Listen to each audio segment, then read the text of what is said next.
बंशी विभूषितकरा नवनीरदाभात् पीताम्बरादरुणबिम्बफलादरोष्ठात् पूर्णेन्दुसुन्दरमुखादरविन्दनेत्रात् कृष्णात् परं किमपि तत्त्वमहं न जाने।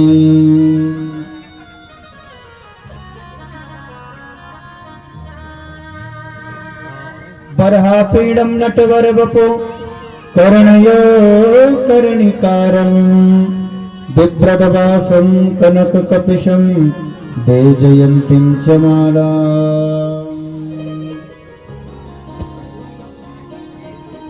रन्ध्रारवेणु अधरसुधया पूरयङ्गोपवृन्दै बृन्दारण्यं स्वपदरमण प्राविशद्गीतकीरते।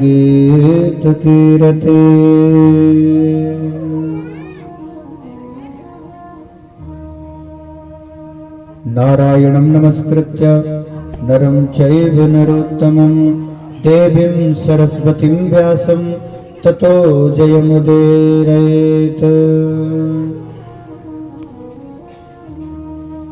गंगातरङ्गरमणीयजटाकलापं गौरी निरन्तरविभूषितवामभागम् नारायणप्रियमनङ्गमदापहारं वाराणसीपुरपते भज विश्वनाथम्।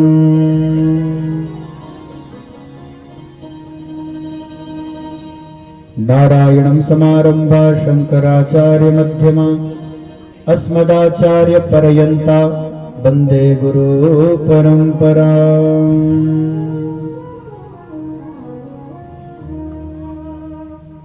जय जय श्री राधारमण जय जय नवल किशोर जय गोपीचितचोर प्रभु जय जय माखन चोर।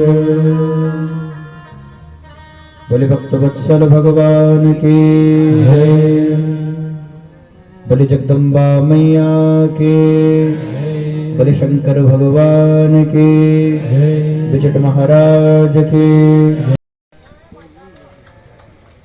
हे दयालो दीन बंधु हे मेरे परमेश्वर मेरा ये जन्म ना व्यर्थ जाए, ये जन्म ना व्यर्थ जाए, कुछ दया मुझ पर तो कर। हे दयालु दीन बंधु हे मेरे परमेश्वर। परमंगल में प्राप्त अखिलेश्वर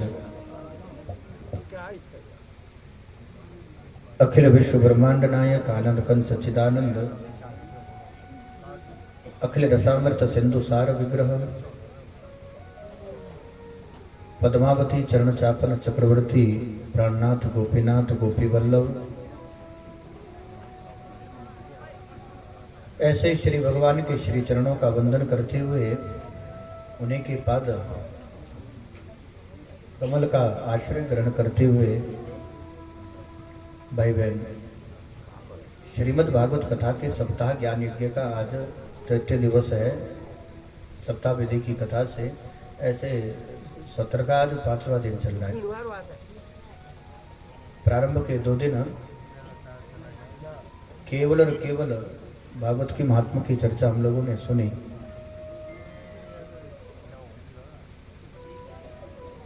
परम अलाधनी परात्परा अखिलेश्वरी आदिशक्ति भगवती पराम्बा जगदम्बा माँ भगवती जगदम्बा की कृपा से आशीर्वाद से भाई बहन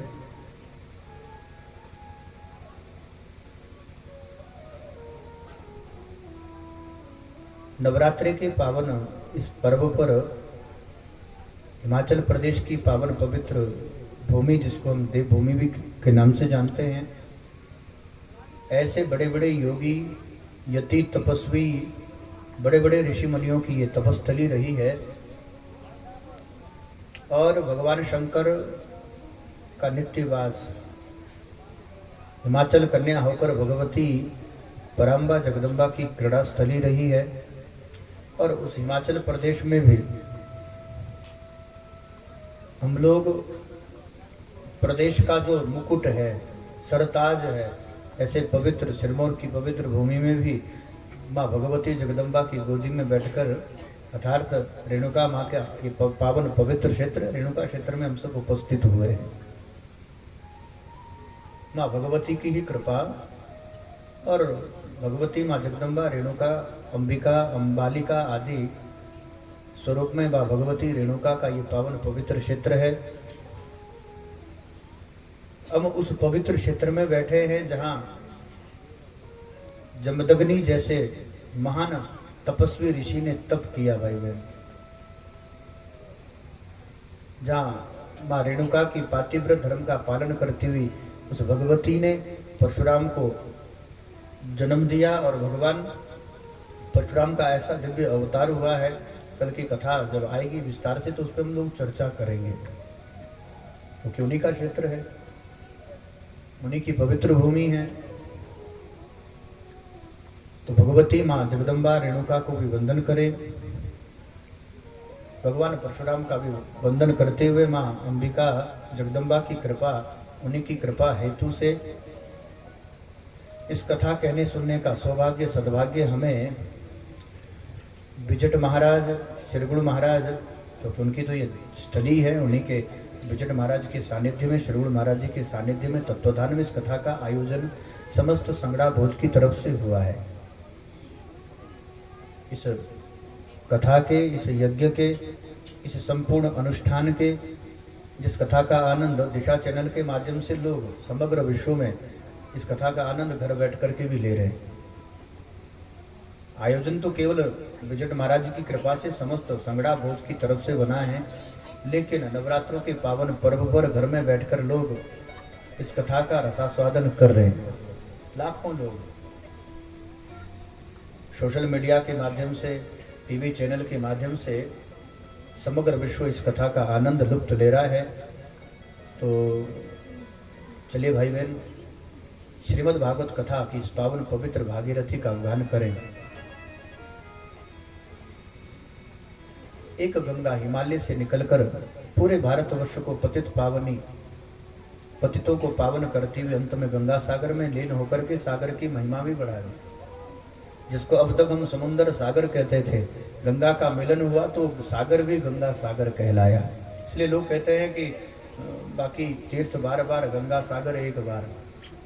तो ऐसी पवित्र पतित पावनी भागीरथी एक गंगा हिमालय से 5वें स्कंद में आया है, तथेव अलखनंदा हेमकूटा धेमकूटा। वो पावन पवित्र भगवती भागीरथी अलकनंदा हिमालय से निकलती हुई पूरे भारतवर्ष को पतित करती हुई, पतितों को पावन करती हुई अंत में गंगा सागर में लीन हुई है। तो एक भागवत भागीरथी है, एक हिमालय से निकलने वाली वो भागीरथी भगवती गंगा है, और एक इधर एक वो भागीरथी है, एक ही भगवत भागवत भागीरथी। ये पवित्र ज्ञान गंगा है, वो भी गंगा है तो इधर भी ये ज्ञान गंगा, भगवती कृपा से ही ये ज्ञान गंगा, ज्ञान रस गंगा प्रभावित हो रही है। ऐसे भागवत भागीरथी का गान करें, हम लोग ज्ञान गंगा में डुबकी लगाएं, अपने जीवन का उद्धार करें, कल्याण करें और अपने को भगवत पथ पर प्रशस्त करें। तो चलिए, श्रीमद् भागवत कथा का आज तृतीय दिवस है सप्ताह विधि का, और कल कथा कहाँ तक हुई थी? कल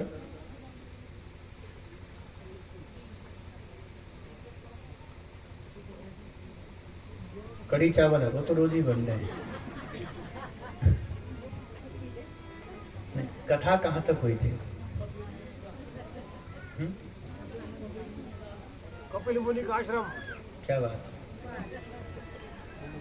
देवहूति भगवान कपिल का संवाद, उसी की चर्चा हो रही थी। मुनि, मुनि नाम मनन करने वाला, मंतारह गंतारह, जो मननशील है भाई बहन, जो मनन करता है, निरंतर भगवत चिंतन करता है, मुनि उसी का नाम है, जो मननशीला है।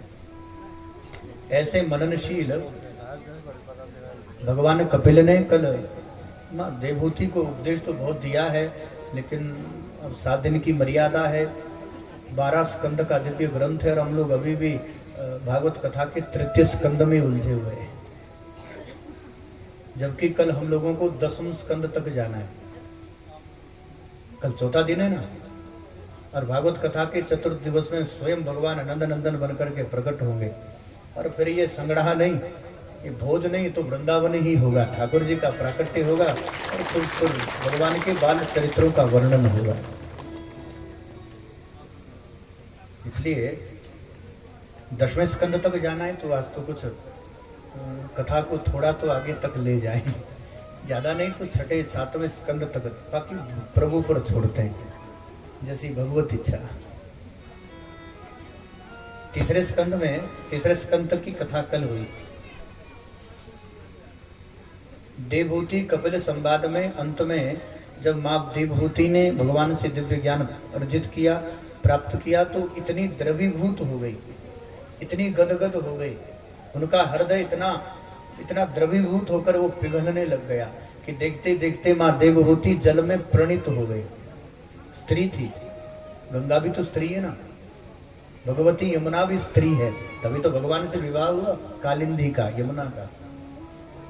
इसलिए तो यमुना किसे कहते हैं? यमुना कोई और नहीं है भाई बहन, गंगा सरस्वती कोई और नहीं है, ये द्रवीभूत ब्रह्म है। वो ब्रह्म ही द्रवीभूत होकर के गंगा यमुना के स्वरूप में प्रभावित होता है।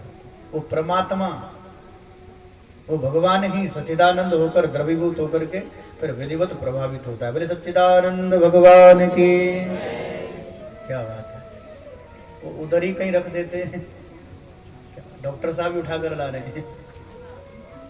बहुत बहुत स्वागत, अभिनंदन।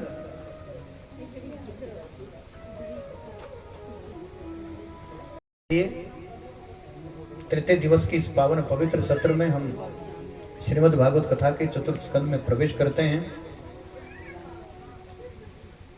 मैत्रेय कहते हैं, हे विदुर जी, मनु शत्रुपा की 3 पुत्रियों का चरित्र, कितनी कन्याएं थी, कौन कौन सी? देवहूति, आकुति और प्रसूति। देवहूति जिनका चरित्र आपने कल विस्तार से सुना, इन्हीं देवहूति का विवाह कर्दम से हुआ। 9 कन्या हुई जिनका विवाह ब्रह्मा के 9 मानस पुत्रों से हुआ। 10वें पुत्र हुए भगवान कपिल, और उन कपिल और देवहूति का संवाद। और कर्दम को भी भगवान ने बहुत सुंदर उपदेश कल दिया, योग अध्यात्मिकम पुंसा कहकर के अध्यात्म योग का उपदेश दिया, और उसमें भी अष्टांग योग विधि का विस्तार से वर्णन किया।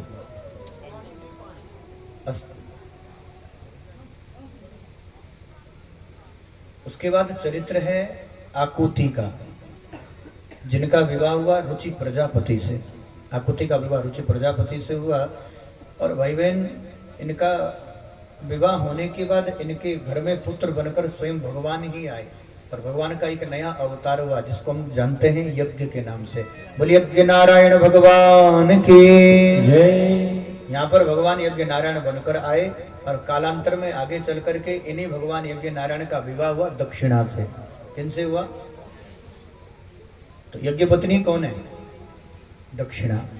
इसलिए तो हमारे यहाँ यज्ञ में दक्षिणा का विधान है। यज्ञ जब भी होता है, कहीं अनुष्ठान होता है, तो उस यज्ञ में दक्षिणा देने का विधान है। तो श्रीमद् भागवत कथा भी यज्ञ है।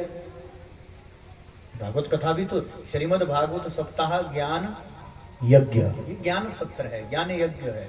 तो यज्ञ की पत्नी है दक्षिणा, तो भागवत भी यज्ञ है, तो इसमें दक्षिणा जरूर दें। कथा अच्छी लगे तब भी, और अच्छी ना लगे तब भी। तो अच्छा ये बताओ, दक्षिणा देने के लिए कौन कौन तैयार है? इधर वाले ऐसे हाथ उठा जाए। कमर सीधी, जेब ढीली है। नहीं, दक्षिणा का अर्थ क्या है? ऐसे तो दक्षिणा का जो अर्थ है वो, जब ब्राह्मण देवता कोई यज्ञ करते हैं तो उसके बाद बदले जो कुछ हमें लगता है, उचित लगता है, जितनी हमारी श्रद्धा बनती है, जितना सामर्थ्य बनता है, उस हिसाब से जो हम ब्राह्मण को देते हैं उसे दक्षिणा देते हैं। फिर संत सेवा हो, गौ सेवा हो, ब्राह्मण सेवा हो या भगवत सेवा, कुछ भी ऐसा कोई देव कार्य हो, उसमें जो अपने नेक कार्य से, नेक कमाई से कुछ हम देते हैं, भाई बहन, उसको दान कहते हैं। तो दक्षिणा और दान, तो जरूरी नहीं है कि आप धन ही दें। ज्ञान यज्ञ की दक्षिणा धन नहीं है, क्योंकि तो ज्ञान है, इसकी दक्षिणा धन नहीं हो सकता। ज्ञान यज्ञ की दक्षिणा तो यह है कि जब हम आनंद पूर्वक 7 दिन कथा सुने तो संकल्प करके, हम विचार करके मन में संकल्प कर लें कि चलो कुछ नहीं तो इस ज्ञान यज्ञ में कुछ ना कुछ देकर ही जाना है। दान स्वरूप में, दक्षिणा स्वरूप में हम लोगों को कुछ ना कुछ देकर जाना है, और ज्ञान स्वरूप में कुछ ना कुछ लेकर भी जाना है। कोई सद विचार, कोई सद वाक्य, कोई बात ऐसी जो मन को लग जाए, वो गांठ बांध कर भाई बहन घर ले जाओ, है ना। कोई अच्छी बात तो उसका चिंतन मनन करो, और समय लगे तो उस पर आचरण भी करो, है ना।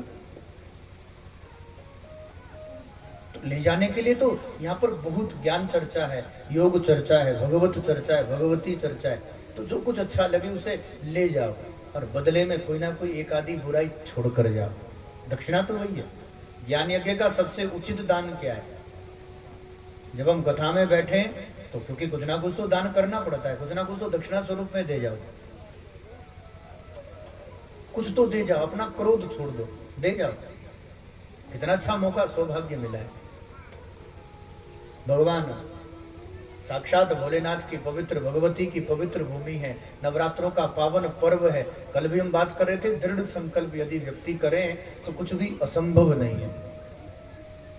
तो हम दृढ़ संकल्प कर लें कि चलो कुछ ना कुछ तो बुराई, एक ना एक आधी बुराई तो हम छोड़कर ही जाए। क्रोध करके, क्रोध करता है, गुस्सा जब अधिक आता है तो संकल्प कर लें कि चलो क्रोध ही छोड़ दें। हरि का भजन करो, हरि है तुम्हारा।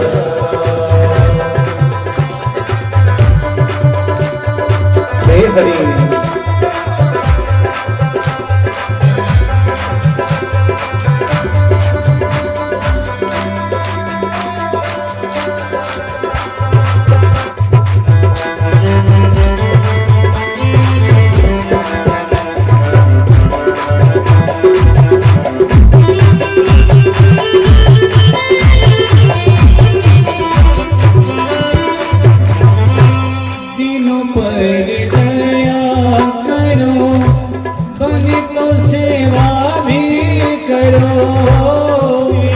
पर दया करो, बने तो सेवा भी करो। मोह सब दूर करो, प्रेम हरि से करो। मोह सब दूर करो, प्रेम हरि से करो। यही भक्ति यही योग, यही भक्ति यही योग, यही भक्ति यही योग, यही भक्ति यही योग, यही ज्ञान सारा। हरि का भजन करो, हरि है तुम्हारा। हरि का भजन करो, हरि है तुम्हारा।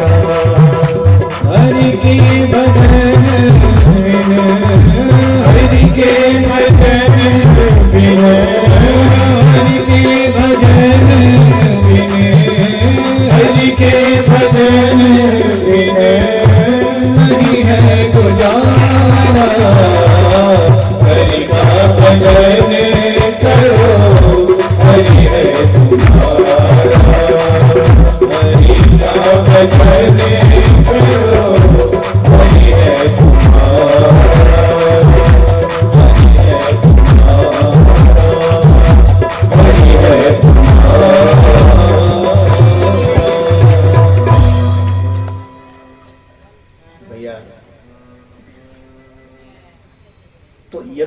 कितनी है दक्षिणा, बात यहाँ से शुरू हुई थी, कथा तो ये थी। तो आप सब लोगों ने इतनी सुंदर दक्षिणा इस भागवत ज्ञान यज्ञ के लिए दी है, तो भगवान उस संकल्प के साथ आपके उस संकल्प को पूरा करने के लिए परमात्मा भी आप पर अपना आशीर्वाद कृपा सदैव सब पर बनाए रखे। कोई ना कोई दुर्व्यसन, कोई ना कोई बुराई, और व्यसन लगाना हो तो भजन का लगाइए भाई बहन। संकल्प कर ले, ज्यादा नहीं, कम से कम 20 माला जपनी। भजन भी तो व्यसन ही है। व्यसन माने आदत, जिस वस्तु की हमें आदत हो गई है। भगवान को बहुत बड़ा व्यसन लगा है, और उस व्यसन का नाम है कृपा करना। इतना दयालु है, इतना कृपालु है। तो उसी प्रकार आप लोगों ने जो सप्ताह ज्ञान यज्ञ के लिए अपने जीवन के दुर्व्यसनों का त्याग करके इतनी सुंदर दक्षिणा आपने दी है, बहुत बहुत आप सबका साधुवाद। तीसरी कन्या देवहूति आकुति, और तीसरी थी प्रसूति। इनका विवाह हुआ दक्ष से, और इन्हीं दक्ष के घर में प्रसूति और दक्ष से 13 कन्याएं, 16 कन्याओं का जन्म हुआ। इनमें से 13 का विवाह तो केवल धर्म से हुआ। 16 कन्या में से इनमें से 13 कन्या तो ऐसी थी जिनका विवाह धर्म से हुआ, और इसलिए धर्म की 13 पत्नियां हैं, और उसमें जो अंतिम पत्नी है जिनका नाम है मूर्ति। धर्म और मूर्ति से ही साक्षात मूर्तिमान भगवान नर नारायण प्रकट हुए। बोले नर नारायण भगवान की जय। भाई बहन, 3 स्वाहा जिनका विवाह अग्नि से हुआ, स्वधा जिनका विवाह पितरों से हुआ, और अब बची सबसे छोटी कन्या जिनका नाम था सती। तो सती का विवाह किन से हुआ? बोले शंकर भगवान की जय। निमंत्रण नहीं भेजा था भगवान ने? नहीं, अगला निमंत्रण आएगा अगला, और निमंत्रण क्या आएगा? बारात ही यहाँ आएगी हिमाचल में। शंकर जी जवाई हैं। हम लोगों ने विधिवत कन्या दान दिया है, बिटिया दान दी है, और बेटे से अधिक, बेटी से भी अधिक प्रिय जवाई होता है ना। इसलिए हमारे यहाँ सब पूरे भारतवर्ष में, उत्तर भारत में खूब भगवान भोलेनाथ को मनाते हैं। और भाई बहन, आगे चल करके ब्रह्मा जी ने दक्ष को प्रजापति बनाया। जैसे विधानसभा होती है, राज्यसभा, उसमें एक सभापति होता है, स्पीकर होता है। तो ऐसे ही सभापति सबसे अंत में बोलता है। एक दिन बड़ी सभा हुई, जैसे 17 तारीख को यहाँ एक बहुत विशाल भव्य एक कुंभली का आयोजन यहाँ पर हो रहा है, और एक छोटा सा परिचय, हमारा जो हाटी समुदाय है स्वागत के लिए खड़े हुए। और यदि यहाँ पर कोई खड़ा नहीं हुआ तो वो एक व्यक्ति है, वो केवल त्रिदेव है, भगवान शंकर, ब्रह्मा और विष्णु। ना ब्रह्मा से कुछ गए ना विष्णु से कुछ गए, लेकिन शंकर को देखकर क्योंकि जवाई हैं तो थोड़ा गुस्सा भी आ गया। अरे बताओ, अब ये खड़े नहीं हुए तो अलग बात है, कम से कम भाई तुम तो ससुर को देखकर खड़े हो जाओ, तुम तो हमारे जवाई हैं, बिटिया दी है। पर शंकर जी सोचते हम तो देवों के देव महादेव है। भोले वाले बाबा भी बैठे रहे। अब तो देखिए, सबसे अंत में भाषण होता है सभापति का, लेकिन यहाँ पर सबसे पहले भाषण हुआ है सभापति का। प्रजापति, दक्ष प्रजापति सबसे बोल पड़े, देखो देखो ये अमंगल शंकर, प्रेत वासेषु भूतेषु प्रेत भूत गणप्रतई चिता भस्म कृत स्नाना प्रेत सन्निंद भूषणा। ये प्रेतों का संग करने वाला ये अमंगल शंकर, बुद्धि खराब होगी जो अपनी बिटिया दे दी। मैं इस शंकर को यज्ञ भाग से वंचित करता हूँ, इसलिए शंकर को अब यज्ञ भाग से वंचित किया गया। मेरे भक्त वत्सल भगवान की। तो यज्ञ का अलग अलग भाग है ना, और यज्ञ में, यज्ञ मीमांसा में हमारे यहाँ कर्मकांड में बहुत विधान है। हमारे यहाँ क्या करते हैं लोग, पूर्ण आहुति भी हो गई, फिर सब जा करके आहुति देते हैं, कोई लाभ नहीं। जिस मात्रा में, मानो एक मात्रा रहती है कि इससे अधिक यदि आप हवन कुंड में आहुति भी देते हैं उसका भी अपराध है। भगवान खुशी दे मुट्ठी भर भोग लगाओ, उसका प्रमाण है कर्मकांड में कितनी आहुति देनी है, आहुति कैसे देनी है, उसका भी विधान है। तो शंकर जी को यज्ञ भाग से वंचित किया गया। कुछ लोग जब ऊपर जो पढ़ते हैं ना, हवन के बाहर जो पड़ता हवन सामग्री, ऐसे तो उसका जो भाग है वो दीमक के लिए, देवी भागवत में उसका बहुत विस्तार से वो कथा है। दीमक होता है ना, दीमक लगता है, उस दीमक के लिए यज्ञ का जो ऊपर का भाग जो बाहर गिर जाता है वो ऐसी जगह रखना चाहिए, फेंकना चाहिए जहां पर उसको दीमक खा ले, चींटी मतलब खा ले। उसके लिए शंकर को यज्ञ भाग से वंचित किया गया। तो आगे चल करके दक्ष प्रजापति ने हरिद्वार में एक यज्ञ किया, कथा आप सब जानते ही हैं। सबको बुलाया, शंकर को ना बुलाया। तो अब पार्वती और सती को पता चला, अरे हमारे तो माइते कराया कथा, तो एक बार जानी हैरान हो गए, घैने के वे घंटी के वे, तो जरा एक दूसरे छाड़ दे तब आगू है ये तो बोलो टॉल लाया, बुरी बुरी टॉल टी लाए भी खुश है, बुरो लिरान हो गए, पर तो ब्याह जाओ घंटी तो है। सच्चिदानंद भगवान की। तो सती को लगा कि हमारे यहाँ यज्ञ हो रहा है, तो शंकर से कहा, शंकर ने मना कर दिया। शंकर ने कहा यज्ञ में कथा कीर्तन भंडारे में बिना निमंत्रण के जाना चाहिए। कैसे जाना चाहिए? निमंत्रण का भी इंतजार नहीं करना चाहिए, बिना निमंत्रण के भी यज्ञ में जाना चाहिए। तो सती कहती तो महाराज हम तो पूछ कर जा रहे हैं, पिता ने निमंत्रण नहीं दिया पर आप कह रहे बिना निमंत्रण के जाना चाहिए। तो यहाँ पर भगवान शंकर सती को कह रहे बहुत अच्छी बात। धर्मशास्त्र कहता है, शास्त्र कहता है यज्ञ में बिना निमंत्रण के भी जाना चाहिए, लेकिन जिस यज्ञ में सम्मान नहीं है उस यज्ञ में निमंत्रण देकर भी नहीं जाना चाहिए। कोई निमंत्रण लेकर भी आया तब भी जाना नहीं चाहिए, वहां पर सम्मान नहीं होने वाला। पर सती को से रहा नहीं गया और बिना पति की आज्ञा से वो यज्ञ में चली गई।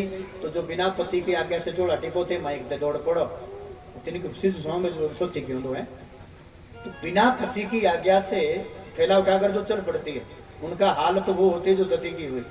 सती यज्ञ में गई, पिता ने स्वागत नहीं किया, माँ थोड़ी प्रेम से मिली, यज्ञ का निरीक्षण करने के लिए भगवती सती जगदम्बा गई।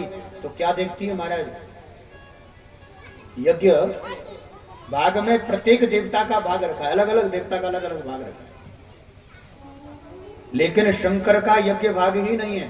भगवान शंकर को यज्ञ भाग से वंचित किया है। एक स्त्री का, एक माता का यदि कोई अपमान करे तो एक स्त्री उस अपमान को सहन कर जाती है। माताएं हमारी कुछ कड़वे गुड़ पी भी लेती, चलो कोई बात नहीं, आते से न तो तेरा नहीं तो वो सुनो ना बारी बरे आगे बोबा को सुनो, तब मालकों को सुनो, तब नगड़िया सुनना पड़ो। तो स्त्री किसे कहते हैं? जिसे हमेशा, जिसको त्याग ही करना है, जिसका जीवन समर्पण में निकल गया, जो सबकी सुन ले, उसी का नाम वो माँ होती है, वो स्त्री होती है महाराज। पति की सुनती है जीवन भर, जब तक घर में मायके रहती है अपनी पिता की बात मानती, पिता की सुनती, विवाह के बाद पति की सुनती, बुढ़ापे में बेटी की सुनती है, उसी का नाम स्त्री है।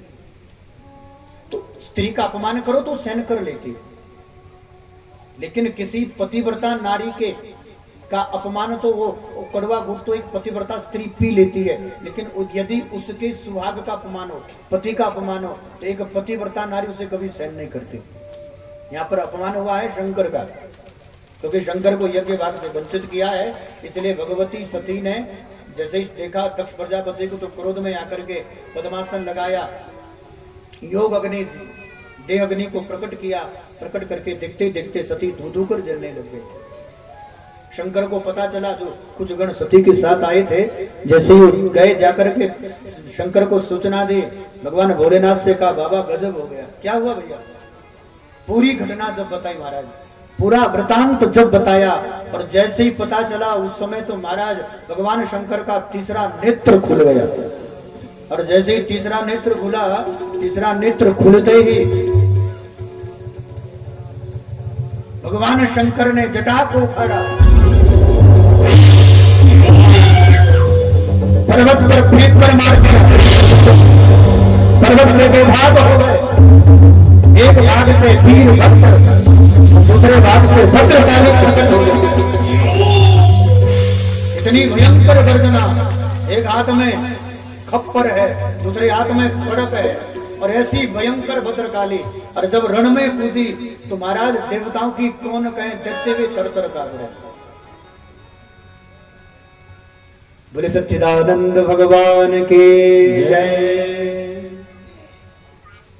भगवती जगदम्बा, वीरभद्र, भूत प्रेतों की सेना लेकर सबने जाकर के दक्ष प्रजापति का यज्ञ विध्वंस कर दिया। गुफा के दांत तोड़े, भृगु की दाढ़ी नोच दी, किसी की आंख फोड़ी, किसी की टांग तोड़ी, किसी की बाजू मरोड़ी और दक्ष प्रजापति का सर धड़ से अलग।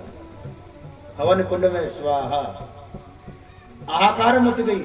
ऐसा प्रतीत होता है मानो पृथ्वी पर महाप्रलय।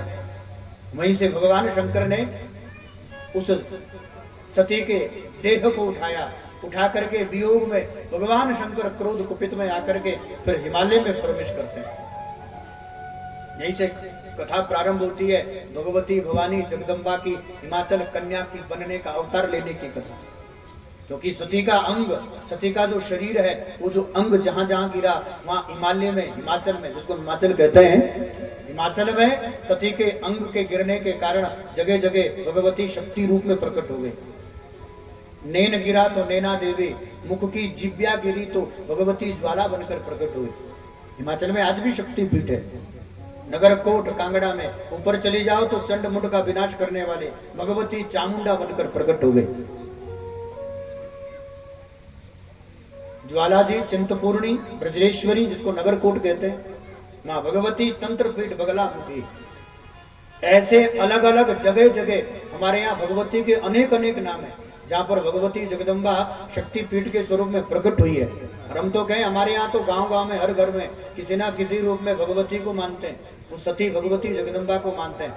तो अपने पहाड़ी देखो ती ठार है, कोती डोंडे है, तो कहीं ना कहीं अपनी भगवती का शक्ति पीठ है। अपने मंगाइनी माता यहाँ से केवल 25 किलोमीटर मात्र है। हम नवरात्रों में तो पूरा मेला लगा है महाराज। तो ऐसी भगवती जगदम्बा जगह जगह शक्ति स्वरूप में, शक्ति पीठ के रूप में प्रकट हो गई। गए होंगे आप, ज्वाला जी तो गए होंगे आप लोगों में। निरंतर नो ज्वाला स्वरूप में भगवती बिना जोत, बिना दिया, बिना बाती, बिना घी तेल के निरंतर युगों युगों से जल रही महाराज। ऐसा वो दिव्य भगवती का शक्ति पीठ। अभी हम लोग जाएंगे शायद 20 से चंबा में कथा है, तो रास्ते में ये ज्वाला जी आदि सब तीर्थ है। तो आते जाते इधर से जब जाते हैं कांगड़ा में, तो उधर तो दर्शन होता ही रहता है भगवती का, माँ का बुलावा आता ही रहता है महाराज। बहुत सुंदर है हिमाचल में कांगड़ा।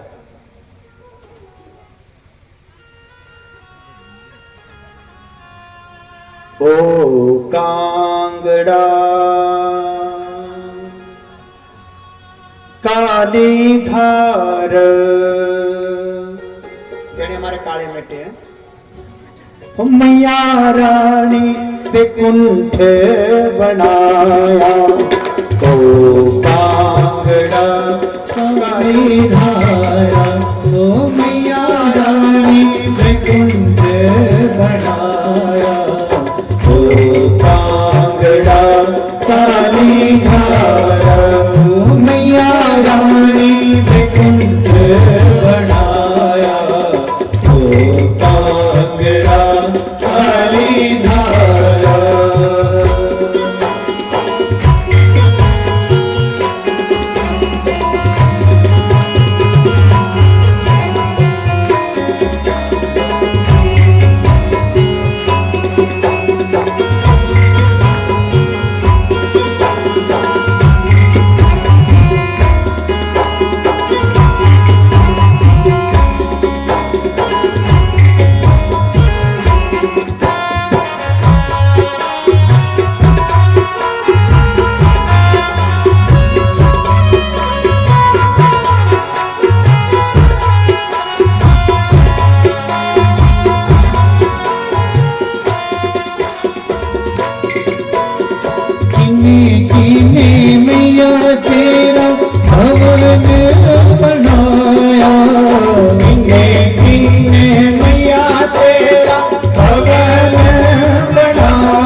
कुंड बनाया, ओ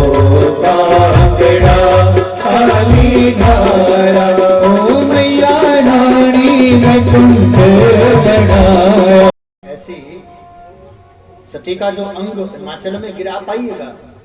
समग्र विश्व में दिशा चैनल के माध्यम से नवरात्रों के पावन उपलक्ष्य में जो लोग, जो श्रद्धालु, जो भक्त अपने घर को ही भगवती का मंदिर बना रहे हैं, कथा के माध्यम से, कथा से जुड़ करके उन लोगों का आह्वान करता है ये देवभूमि हिमाचल, स्वागत करता है, अभिनंदन करता है। आइए भगवती के शक्ति पीठ का दर्शन कीजिए, जीवन को कृतार्थ कीजिए। आज भी ज्वाला जी, चिंतपूर्णी, नैना देवी, भगवती बगलामुखी, माँ भगवती चामुंडा, बिल्कुल धर्मशाला के बगल में, बहुत सुंदर जगह महाराज। भूत भावन शंकर भी विराजमान है। आप लोग कोई चामुंडा गए हो तो नीचे एकदम पहाड़ पर्वत के नीचे भगवान भूत भावन बैठे हैं। वही भगवान शंकर जो आज कुपित है। सबको लगा कि अब यज्ञ तो विध्वंस हो ही गया, जजमान भी गया, ऐसा लगता है महाप्रलय होगी, क्या करें? कहते चलो भगवान शंकर की स्तुति करें हैं? बाबा की प्रसन्नता, ताकि भोले बाबा की प्रसन्नता से। और अच्छा, शंकर कहते हैं क्षणे रुष्टा क्षणे तुष्टा, एक क्षण में यदि रुष्ट होते तो अगले क्षण में संतुष्ट भी होते हैं। ऐसे भगवान भोलेनाथ की सबने स्तुति करी है, भगवान भोलेनाथ से प्रार्थना करी है। तम प्रतिष्ठम हविष्ठम उदाशम स्वयं आदि श्लोकों से स्तुति है। ब्राह्मणों ने, विद्याधरों ने, सभी गणों ने एक एक करके स्तुति की है। अंत में फिर ब्राह्मणों ने, सभी देवताओं ने भगवान की स्तुति की है। तो चलिए हम सब भी स्तुति करें। वो सुंदर भाव है। अत शिवाष्टक प्रभु प्राणनाथम विभम विश्वनाथम। हे भूत भावन, हे शंभु, हे विशान मीडे, हे भोले बाबा, हम भी आपकी शरण में हैं। तो सभी ने हाथ जोड़कर भगवान शंकर से प्रार्थना करनी। बहुत सुंदर भाव है, बहुत सुंदर प्रार्थना है ना। हिमाचल का तो संबंध है महाराज, हिमाचल वालों का तो शंकर से इससे अच्छा रिश्ता और कौन लगाएगा? जवाई से अच्छा तो कोई संबंध होता नहीं। भोले बाबा की श्रद्धा और निष्ठा पूर्वक चलिए शंकर जी से हम प्रार्थना करें। प्रभुं प्राणनाथं विभुं विश्वनाथं जगन्नाथनाथं सदानन्दभाजं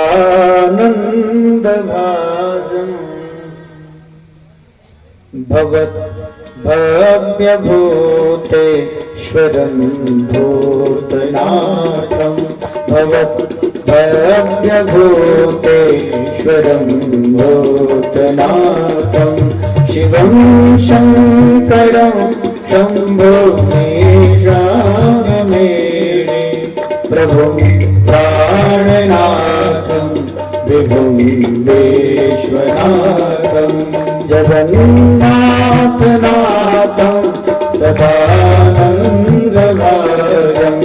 गले वृन्दमालं तनो सर्पजालं महाकालकालं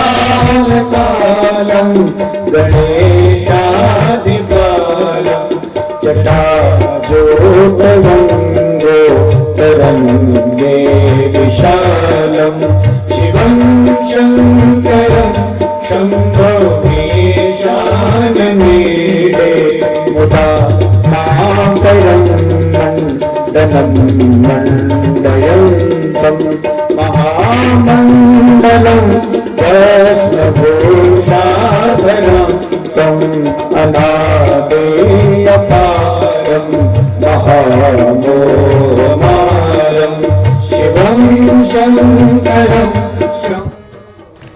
प्राणमेणे प्रभुं प्राणनाथं विभुं विश्वनाथं प्रभुं प्राणनाथं विभुं विश्वनाथं जगन्नाथनाथं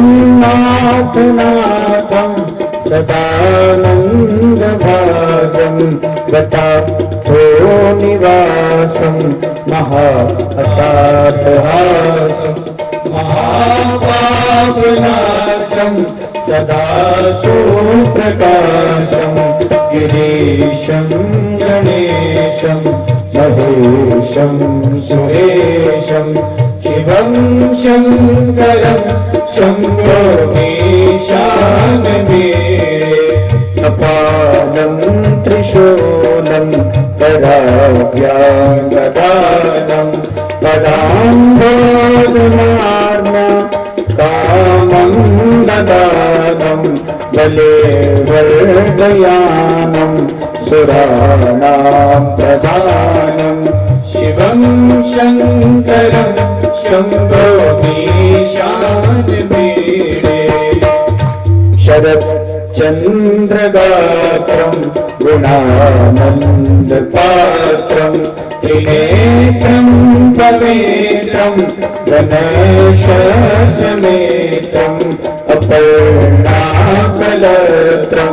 चरित्रं विचित्रं शिवं शङ्करं शम्भो मीशानमीडे हरं सर्वहारं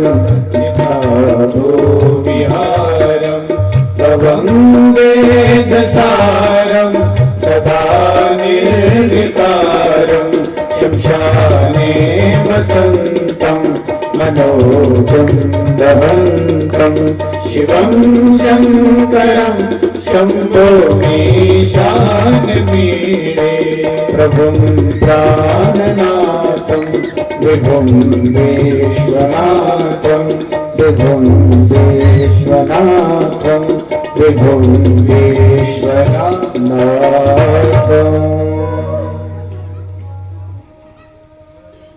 बोले भक्तवत्सल भगवान की जय। महाराज भैया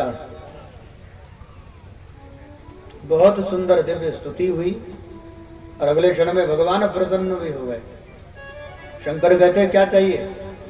तो सभी देवता कहते कुछ नहीं चाहिए प्रभु, हम चाहते हैं कि अपने ससुर जी का दक्ष प्रजापति का यज्ञ पूरा करो। उसी समय भगवान शंकर कहते ऐसा करो कि ससुर जी को ले आओ, प्रजापति दक्ष को ले आओ। कहते महाराज सो नहीं है, डेड बॉडी पड़ी है, सर तो अग्नि कुंड में स्वाहा, कोई बात नहीं, ले आओ। अब जब ससुर को देखा तो ससुर को देखते कहने लगे अरे भाई देवताओं ये बताओ मैं कौन करता है? कौन करता है? बकरा। तो बकरे का क्या होता है? श्याम दुजाछो कौन जान दे। 2 साल संभालो संभालो बन हदरिया सार ते के दोष हैं डांगरे लगी।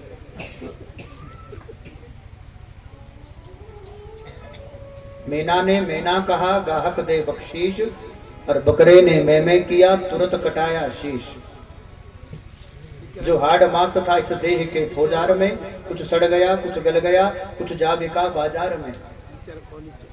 शेष आते रह गई अब तो मैं सुनाने के लिए, उसे भी नद्दा को ले गया अपनी धुनकी पे चढ़ाने के लिए। और रुई काटने वाले थे, उसमें जो डोर लगी रहती धुनकी पर, वो बकरे के आंत थी। शेष आते रह गई जब मैं सुनाने के लिए, उसे भी नद्दा को ले गया अपनी धुनकी पे चढ़ाने के लिए। मार सोटे की पड़ी, वो ऐसे मारते थे सोटा है कि मार सोटे की पड़ी, तब आते भिन भिनाने लगे। मैं की जगह आवाज अब तू आने लगी, उससे भी तू की आवाज आती। उसी प्रकार जिंदगी भर हम भी मैं करते हैं, मैं सेठ हूँ, मैं साहूकार हूँ, मैं ये हूँ, मैं वो हूँ। तो जिंदगी भर हमारा भी जीवन मैं में निकल जाता है। अंत में जब यमदूत का सोटा पड़ता है तो मैं छोड़कर हम गाते हैं तू ही तू मेरे भोले बाबा, तू ही तू मेरे भोले बाबा, तू ही तू मेरे भोले बाबा, तू ही तू मेरे भोले बाबा, तू ही तू मेरे भोले बाबा।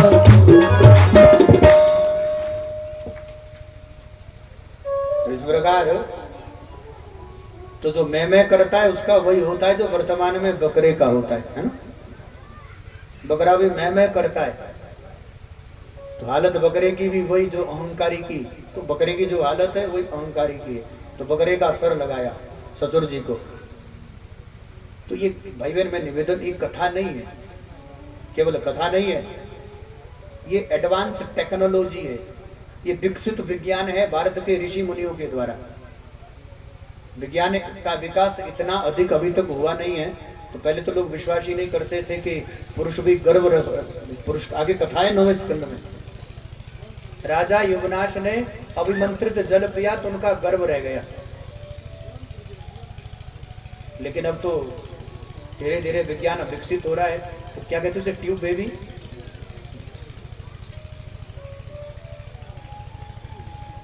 तो ये विज्ञान है, ये एक साइंस है, ये ऋषि मुनियों की वो पवित्र खोज है। ये दक्ष का सर काटकर बकरे का सर लगाना, ये एडवांस टेक्नोलॉजी है। ये आज नहीं है, आने वाले 10, 20, 50 साल के बाद ही होगा। अभी तो सर काट दो तो सर नहीं लग सकता, लेकिन किसी के सर को काटकर किसी के और के सर को भी लगा सकते हैं। आने वाले समय में ये विज्ञान कितना विकसित हो सकता है। अभी तक जितना विज्ञान विकास हुआ है, पहले जो गाँव का सुविधा गाँव मीरों थी ना, चाहे जो रेडियो थी, पहले जमाने में उसी में न्यूज सुनते थे, टीवी नहीं होता था। फिर टेलीविजन हुआ, विकास हुआ थोड़ा उसमें, तो तब एंटीना होता था है, 2 आदमी उसको घुमाते थे, हाँ आएगो और फिर वो कहीं सिग्नल आता था, फिर वो भी गया, फिर डिश हो गया। आज उसकी भी चिंता नहीं है, मोबाइल हो गया, पूरा संसार एक मोबाइल, इतने से है पूरा विश्व। विज्ञान है, ये एडवांस टेक्नोलॉजी है। और सबसे बड़े वैज्ञानिक है, सबसे बड़े जो विशेषज्ञ है, सर्जन भगवान शंकर। ससुर को सर भी लगाया, डॉक्टर साहब बैठे, इन्होंने भी खूब रिसर्च किया है। हरियाणा सरकार के विशेषज्ञ रहे हैं, प्रदूषण विभाग के। तो हाँ, अभी जो हमारे केवल हिमालय में जो वो क्या कहते हैं उसे, कीड़ा जड़ी, जो केवल बद्रीनाथ से ऊपर मिलती है, उस पर रिसर्च चल रहा है।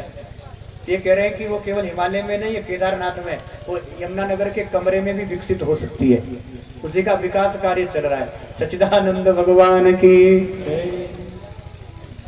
हाँ, अपने पुत्र को, गणपति को, गणेश को सर भी लगाया तो गजानना, गणपति भगवान का। बोले गणपति भगवान की, शंकर भगवान की। तो महाराज ऐसे दक्ष प्रजापति को बकरे का सर लगाया, और तब बकरे ने भी बम बम कहकर भगवान शंकर के बीज मंत्र का एक स्वर में जप किया, और बाबा बड़े प्रसन्न हो गए। बोले शंकर भगवान की। तो चलिए, जवाई तो अलग बात है, देवों के देव महादेव आशुतोष भोलेनाथ है। तो चलिए अपने तरीके से, मतलब पहाड़ी तरीके से भगवान शंकर को मनाते हैं। तो संस्कृत की स्तुति भी हो गई, हिंदी में गा बजा लिया। तो चलिए खूब प्रेम से नाटी लगा करके सबने प्रेम से गाना है क्या, प्रसूति। इसके बाद चतुर्थ स्कंद में राजा उत्तानपाद का चरित्र, उससे भी भागवत में विस्तार से है, क्योंकि इन्हीं राजा उत्तानपाद के जो पुत्र है उनका नाम पड़ा आगे चल करके ध्रुव। तो ध्रुव जी का चरित्र कथा तो आप सब जानते ही हैं, और भागवत में ये कथा, महाराज जी, भाई बहन, ये कथा बताती है कि भगवान केवल और केवल किसी ज्ञानी वेद पाठी को ही प्राप्त नहीं होता। ऐसा नहीं है कि कोई साधु संत हो गया उसी को भगवान मिलेगा। ऐसा भी कोई नियम नहीं है कि कोई बहुत बड़ा वेद पाठी विद्वान होगा उसी को परमात्मा मिलेगा। प्रेम का भूखा हूं मैं, प्रेम जग का सार है, और प्रेम से भजता मुझे तो भव से बेड़ा पार है। प्रेम बिन सुना पुकारे मैं कभी सुनता नहीं, पर प्रेम की कटे रही कर दे मुझे लाचार है। प्रेम बिन, अरे भाव बिन, प्रेम बिन सर्वस्व दे डाले तो मुझे स्वीकार नहीं, और प्रेम से एक पुष्प दे। प्रेम बिन सर्वस्व दे डाले तो भी मैं लेता नहीं, और प्रेम से एक पुष्प दे तो मुझे स्वीकार है। बांध लेते वक्त मुझको उस प्रेम की जंजीर में, इसलिए धरती पर होता मेरा अवतार है। भगवान तो अवतार ही प्रेम के बंधन में पड़कर होते आते। राम वन रावण को मारने के लिए नहीं गए भाई बहन। राम वनवासी बने तो मेरी शबरी के लिए, राम वनवासी बने तो उस वनवासन उस शबरी के लिए राम बन गए हैं। इसलिए तो बाबा प्रियादास लिखते हैं, पूछी पूछी आए तहां शबरी स्थान जहां, कहा वो भागवती देखे दृग प्यासे हैं। सबसे निम्न कुल है शबर। शबरी का नाम किसी को पता नहीं महाराज, ये सबसे निम्न कुल की है, सबसे छोटी प्रजाति भील प्रजाति। जो जनजाति की हम बात कर रहे थे उसमें भील, शबर, जैसे हमारे यहाँ खोश, खोश, बाट, बामोण, कोड़े, डूम, चुनाड़, चमार, बाड़ोए, लुआर, तो ये सब, तो इसमें गुण भी है, किरात भी है, और उसी में है शबर कुल, भील प्रजाति। उसी निम्न शबर कुल भील प्रजाति में जन्मी मेरी भिलनी माँ और भाई बहन, उसी को राम जी वन वन जाकर बोलते हैं। सीता का तो बहाना है, जानकी का वो तो सब बहाना है, वो तो भगवान की लीला है। महिमा तो शबरी की बढ़ानी है, जो सुबह उठ करके झाड़ू लगाती है। भाई बहन, एक और निवेदन करूं, कल अगर समय मिला तो कुछ थोड़ा राम कथा पर भी कहेंगे। क्यों? राम वो कथा है जहां भक्त को भगवान नहीं ढूंढना पड़ता। यहाँ तो भक्त भगवान को ढूंढता फिरता है, यहाँ मिलेगा, इस मंदिर में मिलेगा, उस मंदिर में मिलेगा, यहाँ मिलेगा, तो हम जगह जगह की यात्राएं करते रहते हैं। आज खोज तलाश है परमात्मा की, लेकिन राम कथा वो है जहाँ भक्त भगवान को नहीं ढूंढ रहे हैं, जहाँ भगवान अपने भक्तों को ढूंढ रहे हैं। जहाँ राम घर अवध से निकले हैं जाकर के निषाद राज रूह को गले से लगाने के लिए, जहाँ राम घर से निकला है तो मेरे केवट से मिलने के लिए। हम कभी कभी भक्तों को, भगवान को भक्तों से काम पड़ा, जाना था गंगा पार प्रभु केवट के नाम। राम जी राम को भी केवट की नाव की आवश्यकता पड़ी भाई बहन।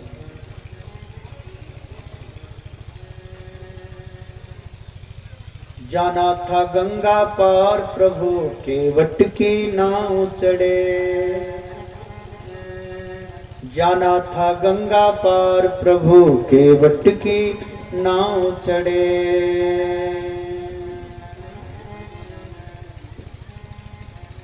गंगा पार जाना है तो प्रभु आज केवट के दर पर गए। तो ये भक्तों को ढूंढ रहे हैं, ऐसा मेरा राम है महाराज। ये राम ऐसा चरित्र है। बांध लेते भक्त मुझको प्रेम के जंजीर में, इसलिए धरती पर होता मेरा अवतार है। मैं इसीलिए तो धरती पर अवतरण लेता हूं, इसीलिए मैं धरती पर मेरा अवतार होता है। वो प्रेम का भूखा परमात्मा है भाई। वो 5 वर्ष के ध्रुव को भी मिल जाता है, वो 5 वर्ष के ध्रुव को भी प्राप्त हुआ है।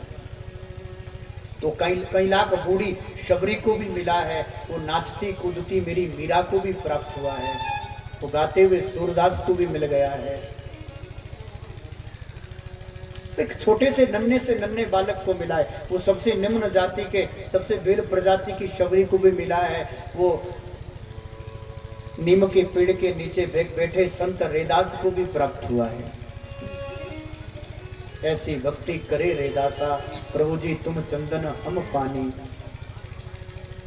जाकी अंग अंग बास समाने, प्रभु जी तुम चंदन हम पानी। रेदास कहते हैं तुम चंदन में पानी, जाकी अंग अंग बास समाने। वो रेदास को भी प्राप्त हुआ भाई बहन, वो इसको भी मिला, वो उसको भी मिला। इससे ये सिद्ध होता है कि परमात्मा सबके लिए, सबके तो सबके लिए, लेकिन मिला तो केवल वो प्रेम से, वो प्रेम से ही प्राप्त हुआ है। वो प्रेम, वो एक साधन है परमात्मा से मिलने का, परमात्मा को प्राप्त करने का। और प्रेम की यदि परिभाषा कहें, प्रेम की यदि व्याख्या करें, तो नारद भक्ति सूत्र में नारद जी ने इस पर इतनी सुंदर व्याख्या की है। प्रेम अनिर्वचनीय, शब्दातीत, जो शब्दों का विषय नहीं है, वचन का विषय नहीं है, जो अनिर्वचनीय है, गुण रहित है, कामना रहित है, अविच्छिन्नम। अविच्छिन्न का अर्थ होता है अभेद, अखंड, प्रेम टुकड़ों में नहीं होता, क्योंकि प्रेम पूर्ण है। परमात्मा पूर्ण है तो परमात्मा का स्वरूप प्रेम है, तो प्रेम भी भाई बहन पूर्ण ही होता है, वो टुकड़ों में नहीं होता, वो अविच्छिन्न है, वो गुण रहित है। गुण को देखकर प्रेम होगा तो प्रेम टिकेगा नहीं। किसी की सुंदरता को देखकर प्रेम हुआ तो धीरे धीरे सुंदरता ढल जाएगी। पुरुष स्त्री फिर बुढ़ापे की ओर जाएंगे तो गुण से प्रेम हुआ है, तो जब वो गुण नहीं रहेगा तो प्रेम भी नष्ट हो जाएगा। इसलिए प्रेम गुण रहित है, उसमें कोई डिमांड नहीं है, कामना रहित है। गुण रहितम कामना रहितम अभिच्छिन्नम प्रतिक्षण वर्धमान, वो प्रतिक्षण वृद्धि करता है। वो प्रेम हो जो हर घड़ी बढ़ता है। मीरा ने जब घर छोड़ा तब प्रेम कुछ और था, और जब भगवान को पाया तब प्रेम की पराकाष्ठा कुछ और थी। प्रेम अनुराग से, प्रेम स्नेह से प्रकट हुआ था, राग अनुराग से प्रकट हुआ था। धीरे धीरे पड़ाव पर पहुंचता पहुंचता वही प्रेम नेह से, स्नेह से राग अनुराग में बदला। वही प्रेम धीरे धीरे प्रेम उन्माद की स्थिति में जाकर बैठ गया। और मीरा का प्रेम की अंतिम पराकाष्ठा पर, जिसको प्रेम उन्माद हम लोग कहते हैं। परमात्मा भाई बहन प्रेम से प्रकट हुआ, वो मिलाई प्रेम से।